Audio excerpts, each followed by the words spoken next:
Você sabe, em relação ao objeto, quantos tipos de pesquisa você pode desenvolver?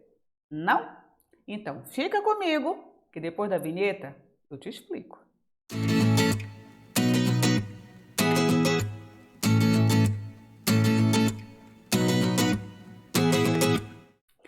Fala, minha galera linda, tudo bom com você?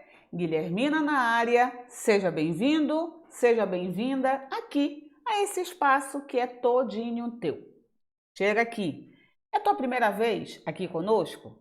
Então eu te convido a dar uma parada, vai aqui na sugestão, assiste às aulas anteriores e depois vem para cá. Haja vista que esta aula é continuação da playlist Tipos de Pesquisa. E hoje nós iremos estar trabalhando a nossa aula 4.1. Por que nós colocamos 4.1? Tu vai já descobrir. Então, vamos nessa que a gente tem pressa. Nós já vimos que a pesquisa científica, ela é diferente da pesquisa do cotidiano, porque ela tem que ter características específicas.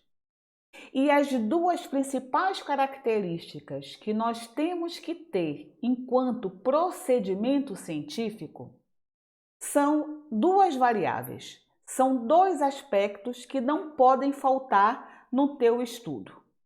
O primeiro aspecto se chama metodologia e o segundo aspecto, sistematização. Isso quer dizer o que, Guilhermina? Quer dizer que você, quando vai estabelecer um estudo, tu tem que ter claro o que você vai estudar e, sobretudo, como você vai estudar. Então, a metodologia é justamente o como. Ela vai te manter sempre no foco. E a sistematização é a capacidade de você mesmo ou uma outra pessoa repetir o experimento da forma igualzinho como você fez. Então, por isso que a sistematização é aquela variável que garante a repetição de forma idêntica do experimento que está sendo colocado em xeque. Pode ser teu, pode ser de outro. É por isso que você pode fazer um experimento, um estudo que já foi feito por alguém anteriormente. É por isso que nós temos lá o nosso chamado resumo de assunto, que é justamente algo que já foi trabalhado e você vai querer ou confirmar se aquela hipótese realmente é verdadeira, ou mostrar que a pessoa errou, aquela hipótese não é verdadeira, ela é uma hipótese falsa. Ou o contrário, a pessoa diz que a hipótese é falsa e você quer mostrar que ela é verdadeira. E você repete o estudo. Ou do zero, como a pessoa fez, ou você segue as sugestões que a pessoa coloca na conclusão. Estudar a partir do ponto B. Então eu começo do B em diante, uma vez que de A a B já foi estudado pela Guilhermina. Ok? Então, a pesquisa científica, ela é diferente da minha pesquisa do cotidiano. E ela pode ocorrer de duas formas: a partir de uma curiosidade ou de uma necessidade. Quando a gente fala que ela parte de curiosidade, a gente está dizendo que essa pesquisa ela é estabelecida a partir das razões de ordem intelectual. E quando parte da necessidade, já é uma pesquisa de razões de ordem prática. Por quê? A ordem intelectual, quando a pesquisa se dá por uma curiosidade, ninguém está colocando nenhuma faca ou um revólver na cabeça da Guilhermina, obrigando ela a fazer determinado estudo. Eu acordei, me deu o tchan e um desejo de estudar determinada coisa. Então, eu quero estudar porque eu achei legal, eu fiquei intrigada, eu achei interessante. Então, eu quero apenas satisfazer um desejo. Então, essa Pesquisa, ela se dá por uma curiosidade. Eu só quero satisfazer o meu desejo. E é por isso que ela contribui para o progresso da ciência, ok? Eu vou querer obter um conhecimento a mais e já servir a sua divulgação para minha ciência. Agora, quando eu tenho um problema real e eu sou chamada a dar uma solução porque, de fato, alguma coisa está me inquietando, alguma coisa está me atrapalhando, alguma coisa não está fazendo com que o resultado seja o que eu quero, o que eu espero, então eu tenho um problema real. Aí eu chamo a Guilhermina e falo: olha, te vira, cabritinha, acha aí a solução, eu quero saber o que eu vou fazer para reverter esse quadro. Então, eu tive uma vez uma aluna real. Ela era dona de uma pizzaria e automaticamente os seus clientes estavam começando a desaparecer. Diminuir cliente significa perder dinheiro. Perder dinheiro significa como é que eu vou pagar funcionário, como é que eu vou pagar aluguel, como é que eu vou comprar o material, como é que eu vou me manter. Então, ela tinha um problema real. Aí foi quando eu conversei com ela, eu falei assim, vem cá, então se tu tem esse problema real, tu tem que fazer um TCC para você poder colar grau, porque a gente não vai usar esse teu problema, evidentemente que a gente só colocou uma pizzaria X, a gente não deu o nome da pizzaria, e vamos começar a trabalhar de verdade. E o que tu achas que tu tem que fazer para trazer de volta esse povo? Ela estudava o curso de administração. E ela começou a pensar e ela achou que se ela começasse a trabalhar uma ferramenta do marketing que se chama CRM, ela iria trazer de volta os clientes a partir da fidelização desses clientes. Então ela tinha um problema real. Então a gente começou a fazer uma pesquisa não por curiosidade, e sim por necessidade. Então, quando essa minha aluna, ela fez um projeto que se transformou no seu trabalho de conclusão de curso, um problema real, ela desenvolveu o que nós chamamos de pesquisa aplicada. Quando você faz um estudo por uma curiosidade, como eu quis fazer o da minha dissertação, então eu fiz uma ciência pura ou básica. Independente se a pesquisa que tu vais desenvolver é a pura ou é a aplicada, ambas são extremamente importantes para o nosso processo científico e para a comunidade científica, ok? Nós vimos até agora que nós temos 5 tipos de pesquisa, não é? Então, quanto à natureza, quanto ao objetivo, quanto ao procedimento, quanto ao objeto e quanto ao nível. Vimos quanto à natureza pode ser um trabalho científico original ou um resumo de assunto. Quanto ao objetivo, eu tenho 3 tipos de pesquisa: a exploratória, a descritiva e a explicativa. Quanto ao procedimento, pode ser pesquisa de fonte de papel ou uma pesquisa de campo. Quanto ao objeto, se desmembra o meu procedimento. Pode ser pesquisa bibliográfica, pesquisa de campo, pesquisa experimental e pesquisa de laboratório. E por fim, quanto ao nível, ela pode ser uma pesquisa quantitativa, uma pesquisa qualitativa ou uma pesquisa quali-quanti. Hoje, nós iremos estar a abordar quanto ao objeto e como ela se subdivide em 4, e para nossa aulita não ficar muito cansativa, é por isso que nós iremos hoje estar trabalhando o 4.1, ou seja, a pesquisa bibliográfica. Ok, meus amores? Tá? Nós vimos que, de acordo com o objeto, ela pode ser 4 formas: bibliográfica, de campo, de laboratório e experimental. Isso quer dizer que, a grosso modo, a minha pesquisa ela pode ser ou somente teórica, ou ela pode ser uma pesquisa prática. Agora, uma coisa que você não pode esquecer nunca: eu posso fazer uma pesquisa 100% teórica, mas eu não posso fazer uma pesquisa 100% prática. E eu vou te mostrar isso na nossa próxima aula, porque hoje a gente vai ficar só no 4.1, ou seja, só na pesquisa bibliográfica. E eu vou te mostrar que eu vou poder fazer uma pesquisa 100% teórica. E é por isso que a gente vai fazer assim: como eu vou fazer uma pesquisa 100% teórica? Isso é possível, Guilhermina? Tu tem certeza? Por isso que esse cara está tão desesperado e perguntando para mim assim: como assim fazer uma pesquisa 100% teórica? Aí eu vou te falar.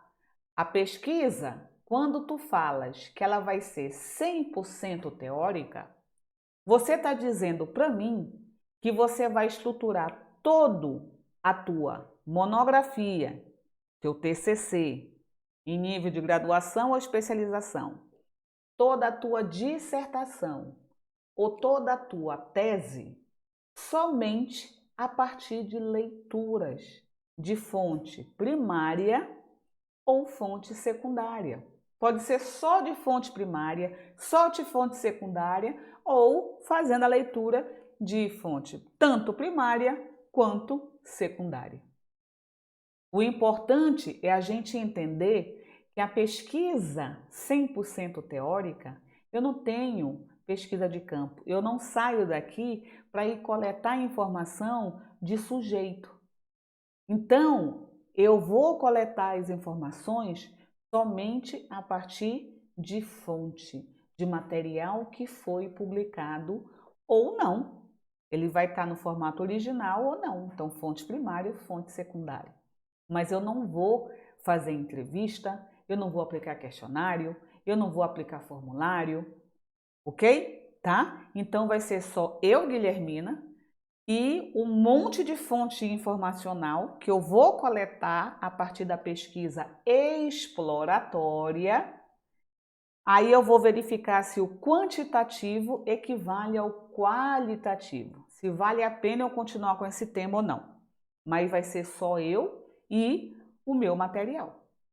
E aí o exemplo que eu vou trazer para vocês é justamente a minha dissertação que eu apresentei como título a seguinte temática: História e Memória da Biblioteca Pública do Amazonas, e eu delimitei o meu período histórico. Eu peguei somente de 1870 a 1910.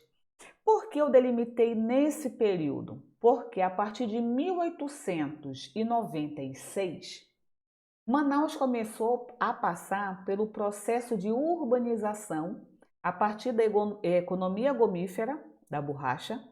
Manaus começou a ficar tão cheia de dinheiro que começou a querer substituir aquela imagem de grande aldeia que ela tinha até então. E ela quis se tornar uma grande metrópole. Ela quis se igualar às cidades europeias, mais especificamente Paris, porque era a cidade-luz que era o bambamã naquela época. Então, nesse período de 1896 a 1920, foi o período que Manaus começou o seu apogeu e depois o seu declínio, depois da economia gomífera. E a biblioteca, ela foi construída ainda como sala de leitura neste período. Então, por isso que, juntamente com o meu orientador e minha co-orientadora, nós chegamos a delimitar um período histórico para eu fazer esse meu estudo. Aí eu coloquei de 1870 a 1910. Aí eu faço a pergunta besta: eu vou conseguir fazer uma pesquisa de campo? Uma vez que eu peguei de 1870, quem eram as pessoas de 1870 que iriam estar vivas para eu poder aplicar uma entrevista, por exemplo. Ah, mas tu pode pegar de 1910, Guilhermina. Tá, mas 910 já está no final do meu período. E o resto? E o coração do período, que é justamente o processo de criação da sala de leitura, da transformação dessa sala como biblioteca provincial. Esse povo já morreu. Como é que eu vou arrumar sujeito? Eu vou lá no cemitério conversar com eles? Não tem como. Então, para esse meu estudo específico, eu não tinha condições de fazer pesquisa de campo. Então, por isso que o que foi que eu fiz? Eu comecei a fazer uma pesquisa 100% teórica. E nós vamos aprender, quando começarmos a elaborar o nosso projeto de pesquisa, toda pesquisa é iniciada a partir de um problema. O que me levou a querer estudar essa temática? Qual foi a minha pergunta de partida?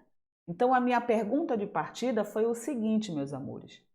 A Biblioteca Pública do Amazonas, ela foi criada para atender a população manauara? Eu parti dessa pergunta, eu parti deste problema. E a partir desse problema, automaticamente eu já tenho uma hipótese que vai gerar o meu objetivo geral. A partir desse problema, eu tenho uma ideia na minha cabeça, que é a minha hipótese, é o meu achismo. E à medida que eu vou fazendo o meu trabalho, eu vou verificando se esse meu achismo verdadeiramente ele se concretiza como algo verdadeiro ou se ele se concretiza como algo falso. Mas é uma ideia que eu tenho acerca de algo ou de alguém, ok? Então, a partir disso, a gente tem que começar a ver o que é a ideia que você tem. Então, eu parti daquela pergunta de partida, né? A biblioteca, ela foi realmente construída para atender verdadeiramente a população? Na minha cabeça, a resposta era não. Então, a minha hipótese foi exatamente esta que eu coloquei no meu trabalho que eu defendi. A Biblioteca Pública do Amazonas não foi criada para atender a população manauara. E aí, eu tenho que provar se essa minha hipótese é verdadeira ou ela é falsa. E como é que eu fui fazendo isto? Como é que eu vou conseguir provar, uma vez que o meu período histórico, 1870, o povo já morreu? Como é que eu vou fazer? Eu vou provar a partir de leituras. Leituras de fontes primária e fontes secundária. E aí eu vou ficar igual esse cara, extremamente enlouquecida, que é assim que a gente fica mesmo, não é? Com uma pilha de livro de um lado e de outro, que não é mentira. E ai de quem mexer naquela mesa, a gente dá um piti guarani. Então, meu esposo e minha filha já sabiam que não podiam mexer em nada ali naquela mesa. Aquela mesa era minha, não é? E era assim. Dele está muito organizado, parabéns para ele. A minha era um caos que só eu me entendia, não é? Mas eu tenho que provar exatamente a partir de quê? Da fundamentação teórica, uma vez que a minha pesquisa é 100% teoria.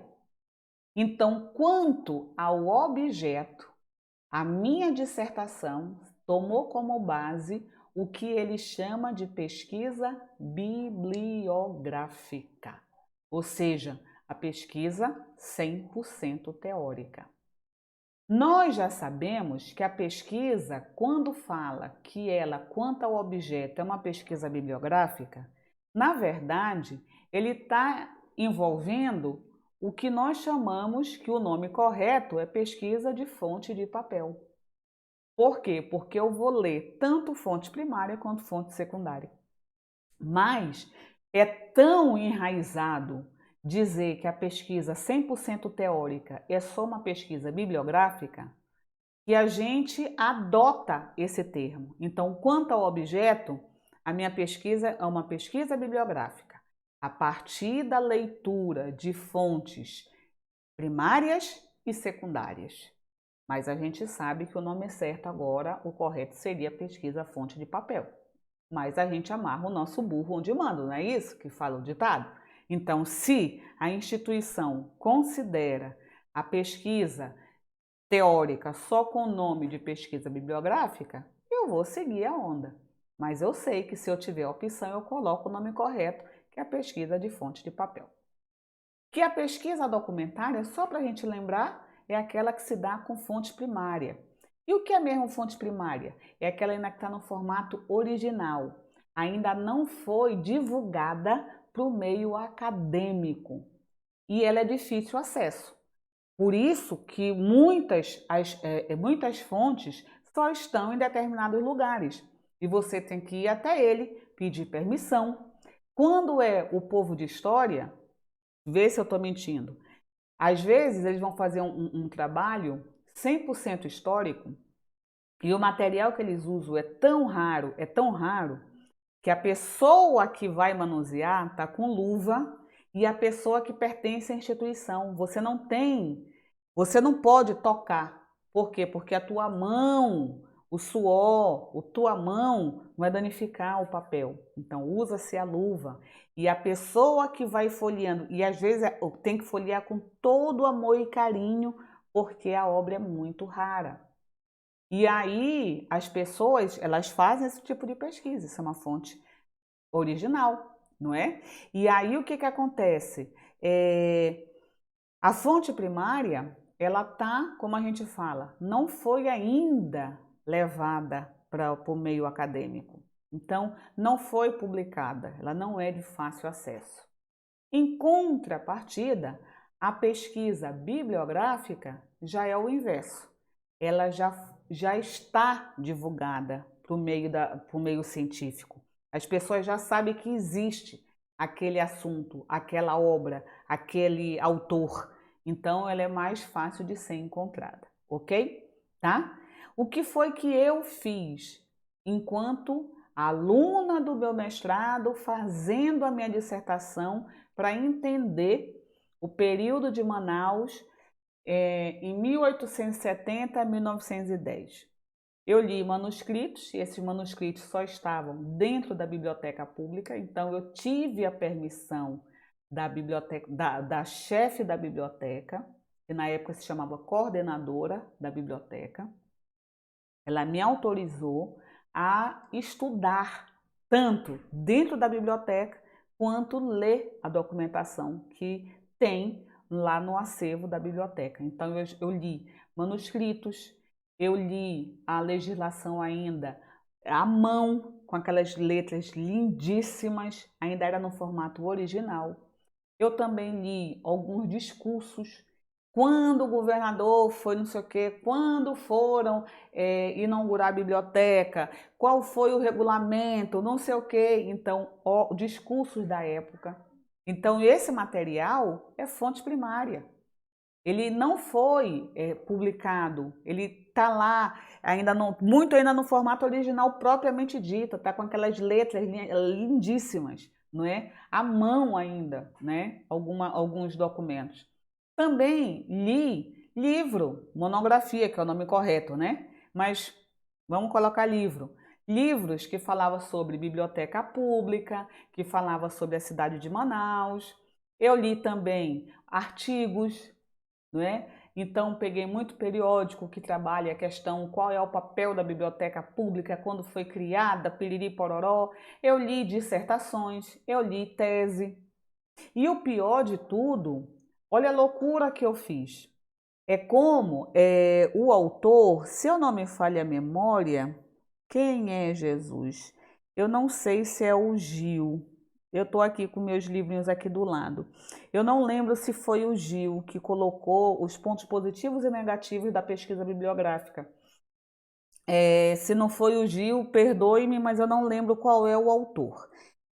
O que falou assim? O lado negativo da pesquisa 100% teórica, quando você se baseia em fontes secundárias. É que a fonte secundária, ela já foi traduzida. Então, por exemplo, eu até mostrei para vocês o exemplo na nossa aula passada, Quando eu tenho a lei bonitinha, eu tô lá no original, lindíssima, do jeito que tá, fonte primária. Aí a pessoa pegou aquela lei e tá lá, novo Código Civil comentado. Então a pessoa ainda começou a escrever junto, aí publicou. Então aquilo era uma fonte primária e passou a ser uma fonte secundária. Esse autor fala que o lado negativo da fonte secundária é: será que é quando a pessoa faz essa transcrição? Será que quando ela faz essa interpretação, os dados são fidedignos? Às vezes, você tá lendo um material e aí o que acontece? A pessoa distorce o contexto. E aí isso aconteceu, eu senti isso na pele. Quando foi na minha qualificação, eu tinha que estar com o meu primeiro capítulo pronto. Então, o primeiro capítulo, daqui a pouco vocês vão olhar, foi sobre a cidade de Manaus. Eu queria entender como foi o processo urbanístico, eu tinha que entender quem eram as pessoas que naquela época eram pessoas letradas, quem era a pessoa que naquela época era considerada público, para poder frequentar a sala de leitura e posteriormente a biblioteca provincial e, consequentemente, depois a biblioteca pública. E quando eu comecei a fazer isso, eu peguei algumas fontes, né? E montei o meu capítulo 1 e fui para a minha qualificação. E dentre os avaliadores tinha um professor da área de História e ele falou bem assim: Manaus tem duas vertentes. Uma que é contada de forma verdadeira e uma vertente que é contada de forma falsa. Lamentavelmente, você pegou as obras que são ligadas a vertentes que contam a história falsa da cidade de Manaus. Quase que eu morro. O que ele quis dizer educadamente para mim? Que meu capítulo 1 estava todo errado. Aí foi quando ele indicou uma dissertação que tinha a partir dela, para eu poder entender como foi o processo urbanístico, e a partir dela eu fui pegando as outras fontes e eu fui refazer o meu capítulo 1. Então, quando eu li não sei se é o Gil, mas quando eu li, dentre esses materiais que a gente tem aqui em casa, aí o lado negativo, eu falei isso com toda certeza, é verdade verdadeira. Por quê? Porque às vezes a pessoa coloca o que ela quer naquela obra, não é? Se é fictício, se é verdadeiro, se é verídico, não sei. Então cada um escreve do jeito que quer. Afinal de contas, a obra é minha, eu paguei e vou publicar e acabou-se, não é? E infelizmente eu entrei no lado errado quando eu fui estudar a história de Manaus e depois que eu fui entender o processo, não é? E aí eu fui ter que refazer. Então, nesse meu exemplo, para eu atingir o meu objetivo, que era resgatar a história e a memória da biblioteca nesse período histórico, quanto ao procedimento, a minha pesquisa foi 100% teórica. Ou seja, eu construí todo o meu material, toda a minha dissertação, a partir de leitura de fonte documental e fonte bibliográfica, não é? Fonte primária e fonte secundária. E aí, como eu fiz uma pesquisa 100% teórica, a minha dissertação foi estruturada como qualquer dissertação. A introdução, capítulo 1, capítulo 2, capítulo 3 e a minha conclusão, não é? E aí o professor manda você começar a distribuir o quantitativo, não é? Então, como era só uma dissertação, ele falou assim, 5 folhas de introdução, 5 folhas de conclusão, 30 folhas para cada capítulo para ficar uma coisa harmoniosa. Quando tu chega já no doutorado, já são o quê? 10 folhas de introdução, 10 de conclusão, e no final das contas, tu, às vezes, até faz mais do que isso. E você pensa que não, e depois a gente vai estudar. Agora, o que foi que eu fiz? No capítulo 1, eu trabalhei em Manaus na época da borracha. Então, peguei todas as obras, foi esse pobrezinho que foi feito 2 vezes, porque eu li errado o primeiro. Depois eu refiz tudo bonitinho, trabalhei em Manaus na época da borracha. Nesse período eu entendi que a população manauara, apenas 5% da população sabia ler. E essas pessoas, elas eram formadas na Europa. E quando elas retornaram, que eram os filhos dos barões, né, da borracha, tal, e eram os homens que iam estudar em Coimbra, não é? E quando voltavam, eles queriam manter ainda o mesmo costume europeu. Então, o que foi que eles fizeram? Eles sentiram a necessidade de criar sala de leitura, que era uma coisa extremamente comum na Europa daquela época. Os homens iam para lá, se reuniam, fumar charuto, ler, discutir política, não é? E era esse que era o costume. Então eles foram, como eles queriam se igualar, criaram a sala de leitura. E como eles viram que para eu demonstrar que a cidade de Manaus era uma cidade intelectualmente evoluída, ela não podia ter apenas uma sala de leitura. Ela tinha que ter uma biblioteca. E foi chamada Biblioteca Provincial porque ainda era província do Amazonas. E aí, quando você olha quem eram as pessoas que frequentavam aquele espaço? Eram as pessoas que sabiam ler. E quem eram as pessoas que sabiam ler? 5% da população. Aí, uma professora da banca chegou para mim e falou bem assim: leia Habermas, porque você tem que saber o que é público. O que era público naquela época? Aí eu fui ter que entender. Público naquela época não era escravo, não era mulher, não era criança. Ou seja, a biblioteca, que depois se chamou Biblioteca Pública do Amazonas, ela atendia o público, sim. Porque naquela época, quem era o público? Eram as pessoas letradas. E quando você chegava na inauguração, nos documentos que eu li diretamente na biblioteca, estava lá. A biblioteca ela é pública, aberta a todos, vírgula, desde que devidamente trajado.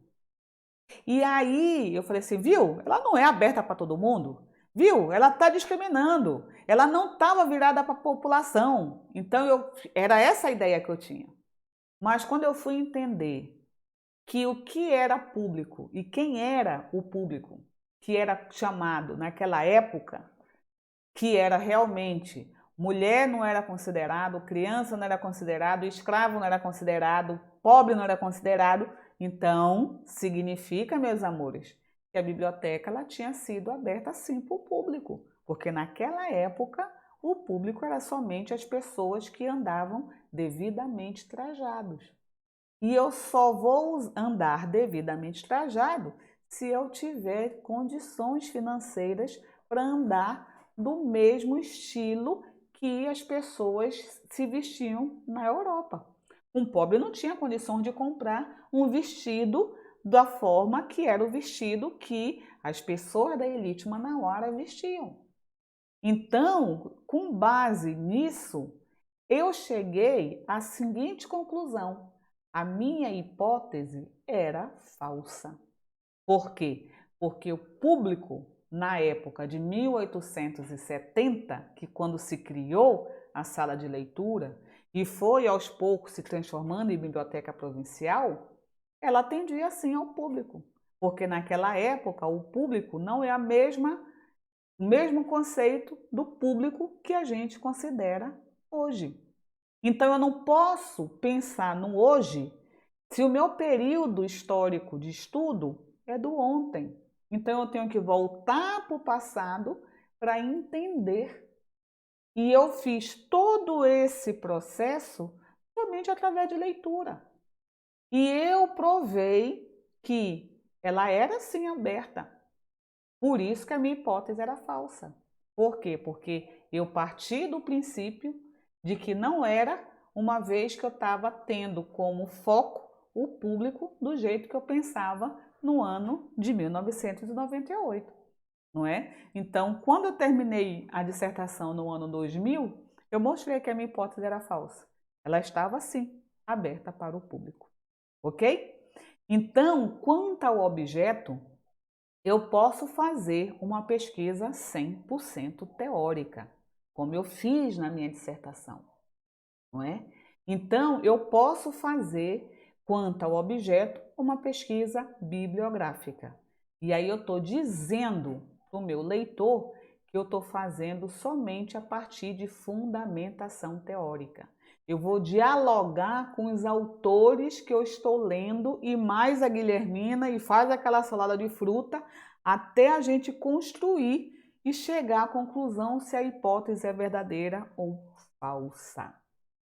Mas, quanto ao objeto, nós também podemos fazer pesquisa prática, que vai poder ser através da pesquisa de campo, a pesquisa de laboratório e a pesquisa experimental.